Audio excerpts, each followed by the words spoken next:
শুভ সকাল বন্ধুরা। সকালে সেই ঘুম থেকে উঠেছি 5:20 বাজে। তখন থেকে শুরু হয়ে গেছে আমার ছেলেকে নিয়ে আমাদের মানে যুদ্ধ। তো আজকে আছে ওর হচ্ছে অঙ্ক পরীক্ষা বলছি সরি অঙ্ক পড়া, অঙ্ক আর বিজ্ঞান পড়া। তো পড়তে যাবে, তো অঙ্কটা আগে করে রাখেনি, টাইমের অভাবে টাইম পাইনি সেই কারণে। তো সকালে তোমাদের দাদা ভাই ওকে 5টা থেকে উঠাচ্ছে যে বাবু ওঠ, অঙ্ক করবি, অঙ্ক করতে হবে। সেই উঠবো না, অঙ্ক করবো না, তার হচ্ছে পড়তে যাব না, আমার ঘুম হয়নি, ঘুমাবো, অনলাইনে অর্ডার করো ট্রেন। তো ট্রেনটা আগে তোমরা দেখেছো, একটা ট্রেন কেনা হয়েছে, তো আবারও ওকে ট্রেন কিনে দিতে হবে। ওর মানে দিন দিন বড় হচ্ছে না ছোট হচ্ছে সেটাই আমরা কিন্তু এখনো বুঝতে পারছি না। তো যাই হোক, চলো এখন চাটা করে নিয়ে আসলাম। তো চাটা খাই, তারপরে ওকে পড়তে দিই, পাঠাই, তারপরে তো আবার শুরু হবে আমার রান্না বান্না। আর আজকে স্কুল ছুটি, আজকে আবার ড্রয়িং আছে, আজকে আর বলবে না স্কুল যাব না। তো যাই হোক, চলো চাটা এখন খেয়ে নিই, তারপরে আবার আসছি। বসন্তকাল মানেই কোকিলের ডাক। আর এই যে সকালটা শুরু হলো, আর এখন একটু বাইরে বেরিয়েছি, ছেলে যাবে হচ্ছে পড়তে। আর রোদ এখনো তেমন ওঠেনি, একটু পরেই কিন্তু রোদে উঠে যাবে আর কি। তো চারিদিকটা বেশ শান্ত শান্ত পরিবেশ, বেশ ভালোই লাগছে দেখতে। তো চলো ছেলে এখন পড়তে যাক। এই যে আমার বড়মশাই এখন বেড়াচ্ছে, ওর এখন ভালোই ডিউটি, শুধু ছেলেকে নিয়ে যাওয়া নিয়ে আসা কাজ। তো চলো ছেলে চলে যাক। কিছু বক্তব্য রাখতে চাও বলো? টাইম নাই। সকাল বন্ধুরা, চলো আসো। এই দেখো বন্ধুরা, ছেলে কিন্তু চলে গেল পড়তে, আর আমাকে কিন্তু বলছে ভিডিও করবা না। আর আজকের দিনে না আমার ছেলের প্রচণ্ড পরিমাণে চাপ থাকে। তো ছেলে চলে যাওয়ার পরে চলে এসেছি রান্নাঘরে। আর এই দেখো এখানে কিন্তু ভাত বসিয়ে দিয়েছি, আর সবে মাত্র আর কি চাল দিলাম। আর পরে এসে স্কুল যাবে, আবার যাবে হচ্ছে ড্রয়িং। আর এই দেখো কড়াই বসিয়ে দিয়েছি। আর যেহেতু আজকে শনিবার, এখানে হচ্ছে পাঁপড় ভাজবো। পাঁপড়টা একটু ভেঙে নিয়েছি ছোট ছোট করে। আর আমাদের মতন তোমাদেরই এরকম হয়। এই দেখো 4টে পটল ছিল, আর আলু দিয়ে সর্ষা পোস্ত করবো। আর এখন কিন্তু পটলের অনেকটাই দাম, আর সবজির যখন দাম বেশি হয় তখন কিন্তু খেতেও মানে ভালো লাগে। আর এখানে থোড় কেটে নিয়েছি, লবণ হলুদ আর চিনি মাখিয়ে নিয়েছি। তো থোড় ভাজা করব। আর এই দেখো পাঁপড় কিন্তু ভাজা কমপ্লিট হয়ে গেছে। আর এই তেলের মধ্যে আর কি দিয়ে দেব সরষের তেল। আগের দিন বলেছিলাম তেল আসেনি, তো ওই দিনকার তেল এসেছিলো, সেটা তোমাদের সাথে শেয়ার করা হয়নি। তেল ঢেলেও নিয়েছি, ভাত ফুটে গেছে। আর এই দেখো সর্ষে আর শুকনো লঙ্কা ফোড়ন দিয়ে আর কি থোড়টা এখন ভাজা বসিয়ে দিয়েছি। আর থোড়টা ভাজা হয়ে যাবে, তারপরে এখানে সরষা পোস্ত শুকনো লঙ্কা ভিজিয়ে রেখেছি, পটলের পোস্ত বানাবো। তো কারেন্ট চলে গেছে, পোস্ত এখন বাটা যাবে না, তো সেই কারণে হচ্ছে একটু আলু ভেজে নিচ্ছি। তো এই আলু দিয়ে আর কি মুগের ডাল করব। আর এখানে দেখো ভাত হয়ে গেছে, ভাতও কিন্তু আমি উপর দিয়ে দিয়েছি। আর ডালটা না শেয়ার করা হয়নি, ডালে জল দিয়ে দিয়েছি। আর এখানে কিন্তু পটল পোস্তটাও আমার হয়ে গেছে। তো এর মাঝে একটু মা বাবা সবাই মিলে একটা কথা আলোচনা হচ্ছিল, তো গল্প করতে করতে আর কি রান্নাটা তোমাদের সাথে শেয়ার করতে ভুলে গেছি।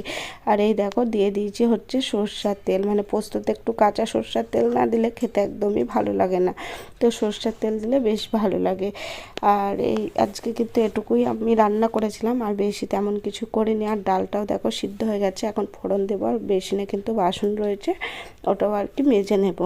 আর জিরা শুকনো লঙ্কা তেজপাতা আর কি ফোড়ন দিয়ে দিয়েছি, আর একটু আদা জিরা বাটা। তো চলো ডালটা এখন করে নিই। তো আজকে আমাদের রান্না হচ্ছে আলু দিয়ে মুগ ডাল, আর হচ্ছে পটলের সরষা পোস্ত, আর থোড় ভাজা, ছেলের জন্য আর কি পাঁপড় ভাজা। পাঁপড় না হলে ছেলে কিন্তু একটুকুও ভাত মুখে তুলবে না। আর এই দেখো বাসনগুলোও কিন্তু সব মাজা কমপ্লিট হয়ে গেছে। রান্না বান্না তো কমপ্লিট, আমাদের খাওয়া দাওয়া কমপ্লিট, সবাই বসে পড়েছি, রেডি হয়ে গেছে। এখন হচ্ছে ওর ডিউটিতে যাওয়ার জন্য, দোকান যাওয়ার জন্য। তো তোমরা তো অনেক সুন্দর সুন্দর কমেন্ট করো, তো তোমাদের কমেন্টটা আমাদের ভিডিও করার আরো উৎসাহ বাড়ায়। তো আজকে একটু কমেন্টটা সবার কমেন্ট তো মানে বলা সম্ভব না, বলা হয় না যাও, কিন্তু তোমাদের কমেন্টগুলো খুব ভালো লাগে। আমরা প্রত্যেক কমেন্ট চেক করি, তো তার মধ্যে একটা কমেন্টও আজকে বলছে, তো অন্য বন্ধুরা কিছু মনে করো না, এটাই বলার। সবার কমেন্ট বলতে মানে বললে অনেক সময় লেগে যাবে। আর আমি বেশি বড় ভিডিও করি না, কেউ এখন ভিডিও দেখে না, সেই কারণে কিন্তু আমাদের যারা ফ্রেন্ড আছে তারা যত বড় ভিডিওই দেয় দিক না কেন, আমি কিন্তু ফুল ওয়াচ করি, কমেন্ট যাই করি না কেন, এটা বারবারই তোমাদেরকে বলে রাখছি। তো এই কমেন্টটা পড়ছি। তো কমেন্টের মানে যে করেছে আর কি বন্ধু বা বান্ধবী বা দিদিভাই বোন যেটাই আর কি বলো, মল্লিকা টাইম লাইন। তো কমেন্টটা লিখেছে, অনেকদিন পরে ব্লগ দেখলাম, ভালো লাগলো, ছাদ বাগান ছাদের গাছগুলো। আর সত্যি তোমরা কিন্তু প্রত্যেককে আমাদের ছাদ বাগান দেখে অনেক অনেক সুন্দর সুন্দর কমেন্ট করো আর অনেক ভালোবাসো। তো যাই হোক, তো নতুন টপ সবটাই আর কি ভালো লাগলো। ছেলে বড় হলে ঠিক হয়ে যাবে, এখন হয়তো কোনো কারণে ভয় পাচ্ছে। আগে দেখো জিজ্ঞাসা করবে, তার বকাঝকা না করে জেগে, কেন তোর এমন হচ্ছে সোনা, স্কুলে যেতে ইচ্ছা করে না। অনেক সময় অনেক ম্যাডাম কেউ ভয় পায়, কোনো কারণে হয়তো ভয় লাগছে, ওকে জিজ্ঞাসা করে দেখবে ভয়টা চলে যাবে আস্তে আস্তে। তো দিদিভাই আমি যতদূর জানি ও কিন্তু দাদাভাই দিদিভাইদেরকে ভয় করে না, ওদের স্কুলের দাদাভাই দিদিভাইরা প্রচন্ড পরিমাণে ভালো। আর ওকে তোমার এই কমেন্টটা পড়ার পরে আমারও এটাই মনে হলো যে ওকে জিজ্ঞাসা করাটা উচিত। তো আমি ওকে জিজ্ঞাসা করলাম, ও বলছে কি যে ভয় লাগে না, ও বলছে যে এখন মানে ক্লাস হয় কম, তো সে মানে বেশিরভাগ গল্প হয়, তো সেই কারণে ওর স্কুল যেতে নাকি ও মানে পছন্দ না। আমাদের ওর যে মানে এখন যে ও যে ওকে বলি যে তাহলে তুই স্কুল কম হলে, ক্লাসটা মানে আর কি কম হলে তুই বন্ধুদের সঙ্গে খেলা করবি, ঘুরবি, এটাই আর কি তোর ভালো লাগবে। ও কিন্তু সেটা পছন্দ করে না। তো যাই হোক, মানে মনিটর আছে, মনিটরকে ভয় করে যে হচ্ছে মানে নাম লিখে রাখবে, দাদা ভাইরা এসে আর কি মারবে বা কান ধরে দাঁড় করিয়ে রাখবে, এইগুলোর জন্য। আর প্রথম আর একটা অসুবিধা হতে পারে, আমার ছেলের যে একদম বেস্ট ফ্রেন্ড আর কি, ও কিন্তু 5 থেকে দুই বন্ধু আলাদা মানে বিভাগে হয়ে গেছে। ওটাতে অনেক সমস্যা হয় যে ও থাকলে আর ওর অন্য কাউকে প্রয়োজন হয় না, কিন্তু একই বিভাগে থাকলে একটু সুবিধা হয়, হয়তো ওটার জন্য হয়তো যেতে চাই না। এখন জানি না কি কারণ, সঠিক অত কিছুই বলেনি। তো যাই হোক, চেষ্টা করবো ছেলেকে না বকে ছেলেকে বোঝানো। একদম ঠিক। ঠিক আছে। তো কমেন্টটা পড়ে সত্যি মন ছুঁয়ে গেল, প্রত্যেকের কমেন্টই সুন্দর, মানে কার কমেন্টটা থেকে কার কমেন্টটা পড়বো সেটাই আর কি বোঝা মুশকিল। তো চলো বন্ধুরা, আজকে শনিবার, আজকে আমাদের নিরামিষ খাওয়া দাওয়া করে আমি ভিডিও এখানেই রেখে দিচ্ছি। আর ভিডিও মানে আজকে আর ভিডিও মানে করবো না, ভালো লাগছে না, একটু ছেলেকে বেশি বকাঝকা হয়ে যাচ্ছে, মন মেজাবু খারাপ করছে, তো ভালো লাগছে না কিছু। যাই হোক, চেষ্টা করি মাথা ঠান্ডা রাখার, কিন্তু মানে ছেলে পিলে এতটা অত্যাচার করে মানে আর কি ঠান্ডা থাকা যায় না।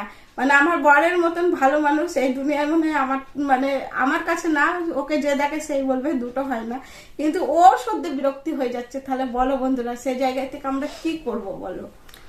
ঠিক আছে, যা হওয়ার সেটা ঠিক হবে, এটা চিন্তা করা হবে না। তো ভিডিওটা এখন শেষ করছি।